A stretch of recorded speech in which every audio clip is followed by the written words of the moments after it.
So today we're going to be talking about SAMES Chapter 4, which goes over the OTPF, which includes the domain and process, and then as well as ICF, and then specific OT terms as defined by AOTA.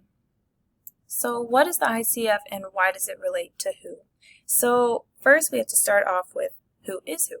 So who suggests that instead of diagnosing a person with a particular disease, condition, or injury, a clinician should look at the person's level of functioning in terms of the impact that the disease, condition, injury has had on that person. And so you look at the outcomes of dysfunction, body structures and functions, activities, and level of participation in life, and environmental factors affecting performance.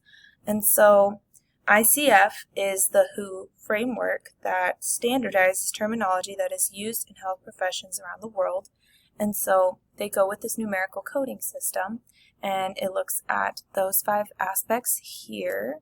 So body parts, body function, activities participated by the individual, environments, and personal factors. And then there are 2 parts to the ICF, which is functioning and disability and contextual factors. Now, there are ICF codes for those 2 specific parts, and it was noted in the book that few occupational therapists actually use these codes.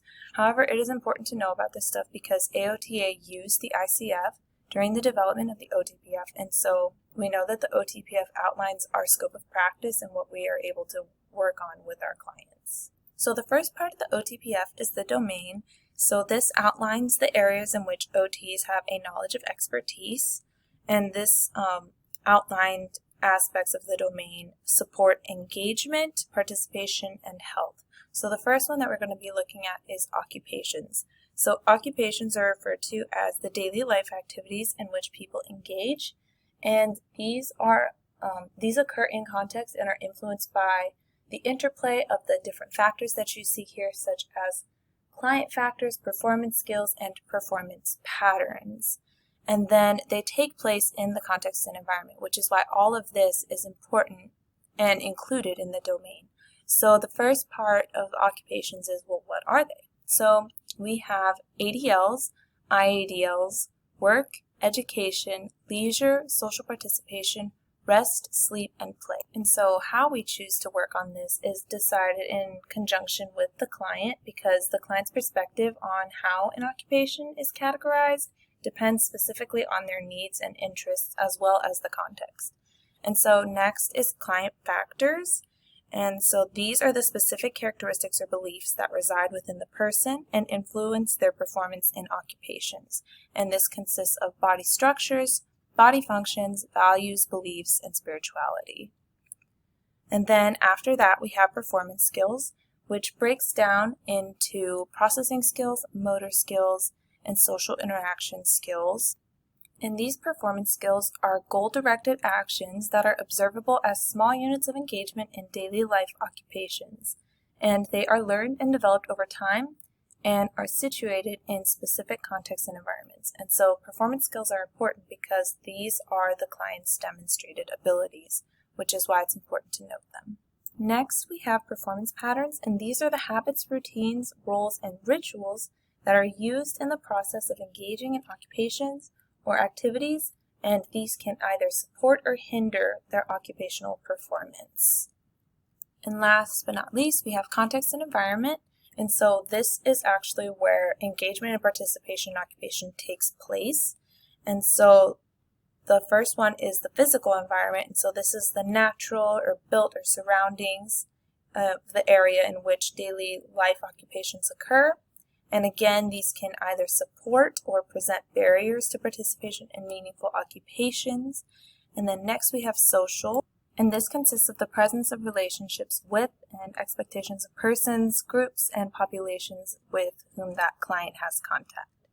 And then next is cultural, and this is important because it includes customs, beliefs, and activity patterns, behavioral standards, as well as expectations that are determined and accepted by society of which a client is a member. Then after that, we have temporal context. That looks at the stage of life, time of day or year, duration or rhythm of activity and history. And we have virtual context, which looks at interactions that are simulated but are not actually there in the absence of physical contact.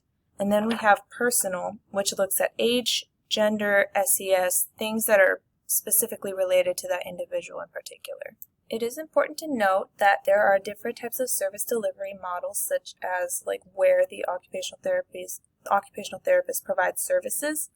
And then we also have to make sure that we're using clinical reasoning and therapeutic use of self, as well as activity analysis whenever we are coming up with different things that we can use for intervention for our client. Next, we have the process. So this describes the actions an occupational therapist takes when providing services that are client-centered and focused on engagement in occupations, and includes evaluation, intervention, with the goal of achieving targeted outcomes, and has these main areas. And so we start out the process with developing an occupational profile, and an OP is a summary of a client's occupational history and experiences, patterns of daily living, interests, values, and needs. And then we have an analysis of the occupational performance, which looks at the client's assets and problems or potential problems, and are more specifically identified with the help of an assessment tool or assessment tools. And these observe and measure and inquire about different factors that either support or hinder occupational performance. And then at this time, targeted outcomes are also selected. Now we're going to move on to intervention. So the intervention process, it consists of the skilled services that an OT can provide in collaboration with the client, and helps to facilitate engagement in occupation related to health, well-being, and participation.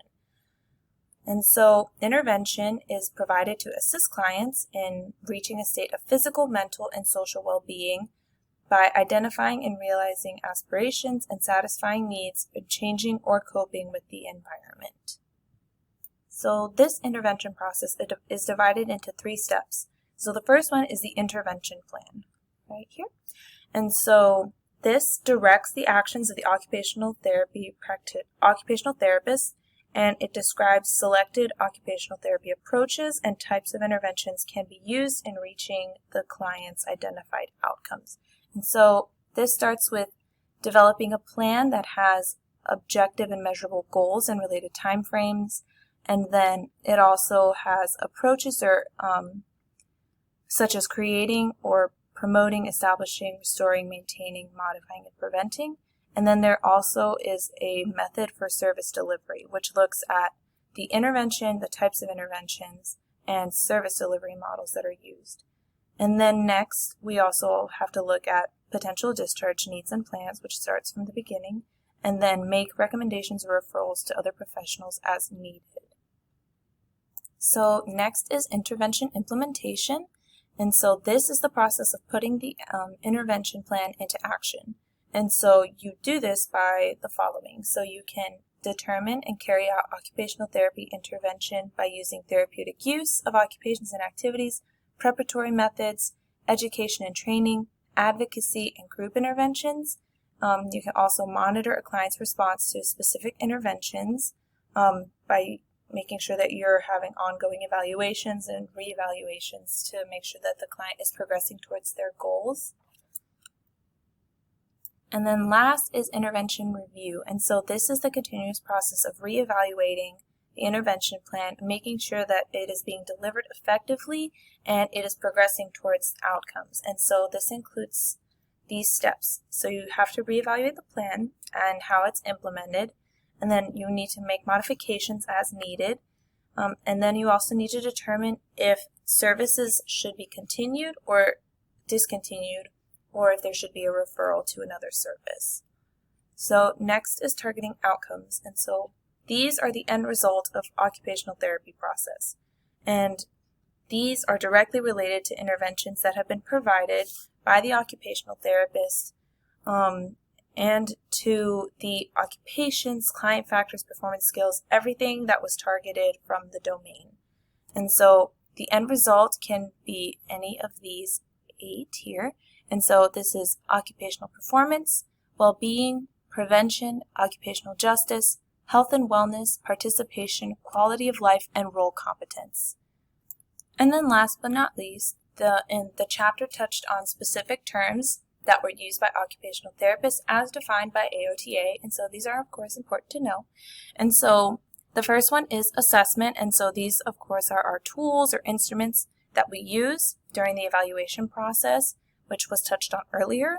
And so then we have a client, which is a person, group, program, organization, or community for whom the OT practitioner is providing services. Remember, it doesn't have to just be an individual person. Services can be provided to several people or a group of people.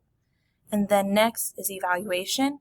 And so we talked a lot about this earlier in the process section. And so this is where you obtain and interpret data that is necessary for intervention, and it leads to planning for and documenting the evaluation process and results, which was the targeted outcomes that we talked about.